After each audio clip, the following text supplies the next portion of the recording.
আসসালামু আলাইকুম। দর্শকের কথা অনুষ্ঠানে আপনাদের সকলকে আমন্ত্রণ জানাচ্ছি। আজকে প্রথম যে মন্তব্যটা পড়ব সেটা লিখেছেন মোহাম্মদ হক। তিনি লিখেছেন, নির্বাচনের তারিখ রমজানের পূর্বে নিয়ে আসায় একটি সুন্দর আরামদায়ক নির্বাচন আশা করা যায়। প্রিয় দর্শক, আপনারা বুঝতেই পাচ্ছেন আজকে আমি যে কমেন্টগুলো পড়ছি এবং আমার মতামত জানাচ্ছি সেগুলো মূলত গত রাতে তারেক রহমান এবং ডক্টর ইউনূসের বৈঠককে কেন্দ্র করে আমি যে কন্টেন্টটা করেছিলাম সেই কন্টেন্টে যে কমেন্টগুলো ছিল সেখান থেকে আমি আলোচনা করছি। এবং মিস্টার হক মনে করেন রমজানের আগে নির্বাচনের তারিখটা নিয়ে আসার কারণে একটা সুন্দর এবং আরামদায়ক নির্বাচন হতে পারে। দ্বিতীয় কমেন্টটা লিখেছেন উচিত কথা। তিনি লিখেছেন, জনাব মাসুদ কামাল স্যার, ডক্টর ইউনূস ও তারেক রহমান জনগণকে বোকা বানাচ্ছে। সবই পাতানো খেলা। আসন ভাগাভাগি আগেই হয়েছে, এখন একটি পাতানো নির্বাচন হলেই হলো। আমরা সাধারণ মানুষ, আমাদের ভাগ্যের উন্নয়ন আর হবে না। সামনে আরও লুটেপুটে খাবে। এখন বাংলাদেশের পরিস্থিতি কি দেখুন। আমার কাছে এই মন্তব্যটা একটু যেন মনে হচ্ছে যে হতাশা মিশ্রিত হতে পারে। আমি আপনার চিন্তাকে একদম উড়িয়ে দিচ্ছি না, তবে আমি কিন্তু এতটা হতাশ নই।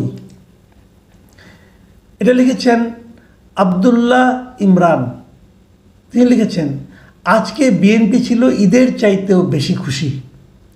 দেশের সার্বভৌমত্ব বিক্রি করার অন্যতম লোক এই মিটিংয়ের সামনের সারিতে। বিএনপি যদি ইউনূস গঙের ফাঁদে পড়ে যায় দেশের তো ক্ষতি হবেই, সবচাইতে বেশি ক্ষতি হবে বিএনপির। এরপর লিখেছেন মিস্টার আদিল। তিনি লিখেছেন, এগুলো হচ্ছে নাটক। সরকার বিএনপিকে ওজন করে দেখল তাদের অটল অবস্থাকে নড়াচড়া করা যায় কিনা। এতে আমি মনে করি সরকার সফল। হ্যাঁ, আপনার এই বক্তব্যটা কিন্তু একদম উড়িয়ে দেওয়ার মতো না, কারণ আপনি এমনিতেও একটা অনেক সময় কিন্তু একটা ধারণা ছিল যে বিএনপি যখন কোনো কিছু বলে, বিশেষ করে খালেদা জিয়া যখন দায়িত্বে ছিলেন তখন আমরা দেখেছিলাম যে ওনাকে বলা হতো আপসহীন নেত্রী। সাধারণত উনি যেটা বলতেন সেখান থেকে নড়তেন না, এই জন্যই ওনার এই নামটা হয়েছিল। কিন্তু এবার আপনার এই যে বক্তব্যটা আপনি দিলেন, এই যে এটা ওই আপসহীন চরিত্রটাকে তা ধরে রাখতে পারেনি। তবে আমি মনে করি যদি লজিক্যাল কিছু আসে সেখানে আমি নড়চড় একদমই হব না, এ ধরনের হলে তোর আলোচনা হয় না, তাই না? ভালো কিছু হলে আমাদের কোনো আপত্তি নেই। মোহাম্মদ হিমেল লিখেছেন, আমরা যারা সাধারণ জনগণ বা বিএনপি করি আমরা সন্তুষ্ট। আপনি আফসোস লীগের হয়ে আফসোস হয়ে থাকেন আর আওয়ামী লীগ করেন। ঠিক আছে, শুনেন, আপনি যারা সন্তুষ্ট যারা আছেন এরকম লোকের সংখ্যা অনেক, বিএনপিরও অনেকেই সন্তুষ্ট। আমি যে খুব একটা অসন্তুষ্ট তাও কিন্তু না, বাট আমি যে কাজটা করি আপনি একটু খেয়াল করে দেখবেন, আমি কিন্তু ভাই বিএনপি করি না, আমি ভাই আওয়ামী লীগও করি না, আফসোস লীগও করি না, আমি কোনো রাজনীতিই করি না। আমি একজন সাংবাদিক হিসাবে অথবা একজন সাধারণ মানুষ হিসাবে যে ঘটনাটা ঘটে সেই ঘটনাটাকে আমার মতো করে, আমার বিশ্বাস থেকে, আমার শিক্ষা, আমার রুচি, এটা দিয়ে বিশ্লেষণ করার চেষ্টা করি। আমার বিশ্লেষণটা আপনার ভালো নাও লাগতে পারে, বিএনপির অনেকের কাছে ভালো নাও লাগতে পারে, কিন্তু তারপরেও আমি করি এই আশায় যে ধরেন অঘটনটা ঘটেনি, ধরেন বিপদটা ঘটেনি, তারপরেও যদি বিপদের আশঙ্কা নিয়ে আলোচনা করা হয় তাহলে কিন্তু বিপদের ব্যাপারে সতর্ক থাকা যায়। আমি কিন্তু আলোচনাগুলি করি এই কারণে, কোনো একটা দলকে সাহায্য করার জন্য অথবা কোনো একটা দলকে বিপদে ফেলানোর জন্য অথবা সরকারকে বিপদে ফেলানোর জন্য অথবা কারো কুৎসা করার জন্য আমি আমার শ্রম বিনিয়োগ করি না। আমি বেসিক্যালি যা ঘটছে সেটা একটা বিশ্লেষণ করি এই কারণে, সবাই যদি একটা ঘটনার ভালো মন্দ উপকারিতা সম্পর্কে সচেতন থাকেন তাহলে হয়তো ভুলটা কম হয়। এই জন্যই, আর কিছু না ভাই। আর আপনি আমাকে আফসোসলি অথবা আওয়ামী লীগ মনে করলে হয়তো আপনি ভুল ধারণা করবেন। এরপরে যখন আপনি আমার কথা কোনো কিছু বলবো আমি, তখন আপনি কিন্তু ওইটার সঙ্গে মিলিয়ে করবেন। আমার অনেক ভিডিও আছে এবং আমার বেশিরভাগ ভিডিওই কিন্তু আওয়ামী লীগের সমালোচনা করে, আওয়ামী লীগ যখন শাসন করতো তারা কী কী দুর্নীতি করে সেগুলির ব্যাপারে, এবং শেখ হাসিনার সমালোচনা করে আমার অনেক ভিডিও কিন্তু আছে।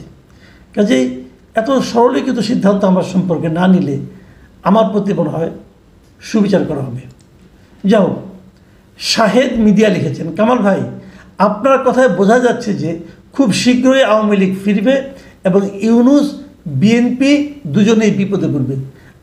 ঠিক আছে, এটা আপনার মন্তব্য, আমার কোনো বক্তব্য নাই, কিন্তু আমি খালি এটুকু জানতে চাচ্ছি আমার কোন কথায় আপনার এরকম মনে হলো এটা বলেন। খুব শীঘ্রই আওয়ামী লীগ ফিরবে এটা আমি বিশ্বাস করি না ভাই, এটা আমি একদমই বিশ্বাস করি না। কাজে আমার কোন কথায় আপনার মনে হলো এটা যদি আমাকে একটু বলতেন আমার জন্য সুবিধা হতো। এটা লিখেছেন মাহি আলম জুয়েল।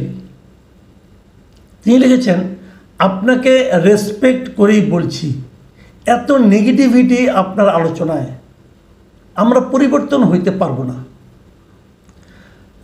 আমি বুঝতে পারছি না আমার কথায় কি খুব বেশি নেগেটিভিটি থাকে। আমি কিন্তু আশার কথা বলি, সম্ভাবনার কথা বলি, পাশাপাশি সতর্ক করে দেওয়ার চেষ্টা করি। কারো ব্যাপারে সমালোচনা করলে সেটাকে নেগেটিভিটি বলে ভাবা মনে হয় ঠিক না। অনেক সময় সমালোচনা কিন্তু মানুষের মধ্যে ইতিবাচক সতর্কতা অথবা ইতিবাচক পরিবর্তনও এনে দেয়। আমার লক্ষ্য কিন্তু এটাই। যেমন বিএনপি এবং ইউনূস সাহেবের এই বৈঠককে আমি কিন্তু নেগেটিভভাবে দেখিনি, শুরুতেই বলেছি এই বৈঠকটাকে আমি ইতিবাচকভাবে দেখি, কিন্তু আমি কিছু কিছু জিনিস ব্যাখ্যা করেছি। সেই ব্যাখ্যাগুলিকে আপনার নেগেটিভ কেন মনে হলো আমি বুঝতে পারলাম না। এরপর কমেন্টটি করেছেন মিজান হক। উনি কমেন্ট করেছেন নিরাপত্তা উপদেষ্টা ওখানে কেন ছিলেন মিটিংয়ে, এটা আমি একটা প্রশ্ন করেছিলাম, সেই বিষয়ে উনি কিছু বক্তব্য উনি লিখেছেন, নিরাপত্তা উপদেষ্টা কেন, সে কি ইন্ডিয়ার লোক নাকি, এখানে থাকতে পারবে না? সব কিছু ভালো দৃষ্টিতে দেখার চেষ্টা করুন, তাহলে দুনিয়াটা সুন্দর। দেখুন, আমি এই প্রশ্নটা করেছি অন্য একটা কারণে। কারণটা হলো যে বিএনপি যে তিনজন উপদেষ্টার ব্যাপারে তাদের রিজার্ভেশনের কথা বলেছে, আপত্তির কথা বলেছে, তাদের মধ্যে একজন হলো এই লোকটা, এই নিরাপত্তা উপদেষ্টা। তো তারেক রহমানের সঙ্গে ডক্টর ইউনূসের বৈঠক হবে, সেখানে তো নিরাপত্তা উপদেষ্টার মানে পোর্টফোলিওর মধ্যে এটা পড়ে না। সেই জন্যই আমি জানতে চেয়েছি উনি ওখানে কেন, অন্য কিছু কারণ না কিন্তু। মানে এর জন্য আমার কোনো রাজনৈতিক উদ্দেশ্য নষ্ট হয়ে গেছে তা না ভাই, আমি এই জন্যই জিজ্ঞাসা করেছি। কারণ বিএনপি তো বলতে পারতো যে এই লোকটাকে তো আমরা বাদ দিতে বলেছি, সেই লোকটাকে এনে আপনারা আমার সঙ্গে বসালেন, এটা তো একটা রুচির ব্যাপার আছে। আপনি মনে করেন আপনার বন্ধুর বাসায় গেলেন, যে বললেন যে একটা লোক আপনার বন্ধুরা জানে যে জনৈক এক্সের সঙ্গে আপনার সম্পর্কটা খারাপ, তখন আপনি যাই দেখলেন যে ওই বন্ধুর সঙ্গে এক্স বসে আছে, আপনার ভালো লাগবে? ভালো লাগবে। আমি ওই কথাটাই বলার চেষ্টা করছি, আপনি অন্য কাউকে নিয়ে যেতে পারতেন। মানে এর মাধ্যমে কি আপনারা বিএনপির ধৈর্য পরীক্ষা করছেন কিনা আমি জানি না, এই জন্যই আমার বলা। তবে এই নিরাপত্তা উপদেষ্টা নিয়ে আমার ওই মন্তব্যের প্রেক্ষিতে আরও কয়েকটা কমেন্ট আছে, সেগুলিও পড়ি। সায়ান সেজু লিখেছেন, নিরাপত্তা উপদেষ্টা রেখেছে কেবলই বিএনপিকে টেক্কা দেওয়ার জন্য, কারণ বিএনপি এই উপদেষ্টা পদত্যাগ চেয়েছিল, যে কথাটা আমি বললাম। কামরুল হাসান লিখেছেন, নিরাপত্তা উপদেষ্টা হলো পিনাকি ইলিয়াসের প্রতিনিধি, পিনাকি এবং ইলিয়াসের প্রতিনিধি। এটা আমি ঠিক জানি না, তবে আমি এটুকু জানি যে ওনাকে উপদেষ্টা হিসেবে নিয়োগ দেওয়ার পর পিনাকি ভট্টাচার্য এই সরকারের খুব প্রশংসা করেছিলেন। মানে পিনাকির সঙ্গে যে এই খলিল সাহেবের খুব ভালো সম্পর্ক এটা উনি বলেছিলেন আর কি, কিন্তু ওনাদের প্রতিনিধি হিসেবে এখানে আসছেন এটা আমি বলতে পারবো না ভাই। তালিবুর রহমান লিখেছেন, আপনি তো খলিলের নখের যোগ্যতা রাখেন না, আসলে রাখেন না এটা হয়তো বলতে চেয়েছিল, যাক লেখায় হয়তো একটু ভুল হয়েছে। আপনার এই বক্তব্যটা নিয়ে আমি রেখেছি এই কারণে আলোচনা করার জন্য। দেখেন ভাই, আমি আসলে খলিলের নখের যোগ্যতা করি, হয়তো একটু চুলের যোগ্যতাও রাখি না, এটা নিয়ে আমার কোনো টেনশন নাই, এটা নিয়ে আমি ভাবিও না আমি কার নখের যোগ্য অথবা কার চুলের যোগ্য অথবা তার কার ছায়ারও যোগ্য না, এগুলো নিয়ে আমি ভাবি না। আমার কথাটা অন্য জায়গায়। দেখুন, একজন লোক তার উপস্থিতি নিয়ে আমার আপত্তি ছিল, আমি সে আপত্তির কথাটা বলেছি। কিন্তু তার সমালোচনা করতে হলে তার যে সমান যোগ্য হতে হবে এমন কিন্তু কোনো কথা নেই। আমি উদাহরণ দিয়ে বলি, যেমন ধরেন আপনি যখন ফুটবল খেলা দেখেন, মেসি যখন একটা গোল মিস করে, অথবা রোনাল্ডো যখন একটা ভালো খেলা খেলতে না পারে, অথবা আপনার ক্রিকেটে বিরাট কোহলি যখন কোনো গোল্লা মারে অথবা ডাক মারে, যেটাকে বলি আমরা কি সমালোচনা করি না? আমাদের বড় বড় প্লেয়ার যারা আছেন তারা যদি ডাক পান আমরা সমালোচনা করি না? করি। এখন কেউ যদি আপনাকে বলে আপনি তো ওই প্লেয়ারের নখের যোগ্য না, আপনি সমালোচনা করছেন কেন? এটা কি বলা যাবে? আপনি সমালোচনা করার জন্য, তার কোনো কাজের ব্যাপারে আপনার মতামত দেওয়ার জন্য তার সমান যোগ্য হতে হবে, এটা কিন্তু বাধ্যবাধকতা নাই, এটা কিন্তু বাধ্যতামূলক নয়। কাজেই আমি ওনার নখের যোগ্য নাই মানতেই রাজি আছি, আমার কোনো আপত্তি নাই তো ভাই। আমি আপনারও নখের যোগ্য না, কিন্তু আপনার কথা নিয়ে আলোচনা করছি, সমস্যা তো নাই। কোনো সমস্যা আছে? আলোচনা আপনি করতে পারেন। আপনি ডক্টর ইউনূসের সম্বন্ধে আলোচনা করছি, আমি তারেক রহমান নিয়ে আলোচনা করছি, অনেককে নিয়ে আলোচনা করছি, করতেই পারি। আপনিও করতে পারেন, যেমন আপনি আমাকে নিয়ে করলেন, কোনো সমস্যা তুলো না আমার। আর এই জন্য কি আমি বলবো আপনি আমার চেয়ে অনেক যোগ্য, কাজে আপনার সমালোচনাটা ঠিক আছে, তা কিন্তু না। আপনার বক্তব্য নিয়ে আমি আলোচনা করতে পারি। এরপরে যে মন্তব্যটা আছে সেটা লিখেছেন মাহফুজুর রহমান। তিনি লিখেছেন, আপনার একটাই কাজ, তা হলো দেশের মানুষের মধ্যে বিভেদ সৃষ্টি করা। আপনি দেশের মানুষের অশান্তি দেখতে পছন্দ করেন। ভাই, আপনি যে কথাটা বলেছেন না, এটা আমার জন্য সবচেয়ে বেদনাদায়ক কথা। বেদনাদায়ক এই কারণে যে আমি এই কাজটাই সবচেয়ে অপছন্দ করি। আমি দেশের মানুষের মধ্যে ঐক্য দেখতে চাই। আপনি আমার যদি আজকের থেকে 3, 4, 5 বছর আগের ভিডিও দেখেন, সেখানে দেখবেন আমি একই কথা বলেছি। আমি চাই দেশটাকে যেন বিভক্ত করা না হয়, যেটা নাকি শেখ হাসিনা করতেন। উনি বিএনপিকে বাতিল করে দিতেন, জামাতকে যুদ্ধ অপরাধী বলে বাতিল করে দিতেন, তারা থাকতে পারবে না, রাজনীতি করতে পারবে না, এগুলি বলতেন, বলে উনি একা দেশ চালাবেন। ওটা ছিল দেশকে বিভক্ত করার একটা প্রক্রিয়া। আমি সেটাই এখনও বলি যে আপনারা দেশটাকে বিভক্ত করে দিন না, কোটি কোটি মানুষকে বাতিল করে দিন না, সবাইকে নিয়ে দেশটাকে অগ্রসর হতে হবে। আপনি কেন আমার প্রতি এই নিষ্ঠুর আচরণ মন্তব্যটা করলেন আমি ঠিক বুঝতে পারলাম না। ভাই, এই কাজ আমি করি না। আমি সমালোচনা করি অনেক সময়, বিভিন্ন ঘটনার প্রেক্ষিতে আলোচনাটা করি। এই জন্য যেহেতু আমার প্রশংসামূলক ভিডিও কম, কাজে হয়তো আপনার মনে হতে পারে আমি বিভক্তি করতে চাই, বিভেদ করাতে চাই। না ভাই, এটা আমি চাই না, ঘুণাক্ষরে কখনো চিন্তাও করি নাই। বিকাশ গোস্বামী তিনি লিখেছেন, মাসুদ কামাল ভাই, আমার কৌতূহল, আপনার রাজনীতি করার অফার আসলে আপনি কি রাজনীতিতে আসবেন? না ভাই, আমি আসবো না।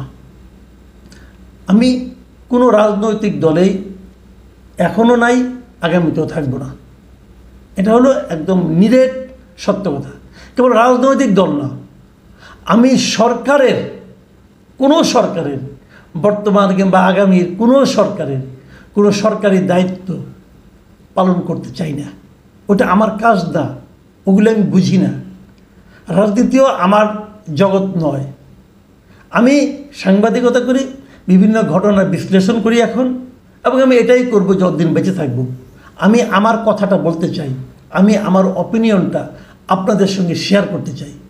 প্রিয় দর্শক, এই পর্যন্তই আমি যে মতামতগুলো এবার নিয়েছিলাম সেগুলো আপনাদের পড়ে শোনালাম, আমার বক্তব্য বললাম। কেমন লাগলো আপনারা এখানেও মতামত দিতে পারেন।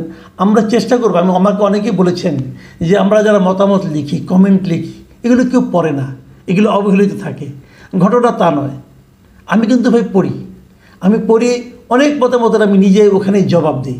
আপনারা যারা মতামত লেখেন তারা 2 দিন 3 দিন পরে একবার চেক করে দেখেন যে আপনার মতামতের কোনো জবাব আপনার ওখানে আছে কি না। আমি প্রায় দিই। আর যেগুলো আমার কাছে একটু মনে হয় নতুন ধরনের আলোচনা করা যায়, সেগুলোই এখানে এই দর্শকের কথায় আমরা আলোচনা করি।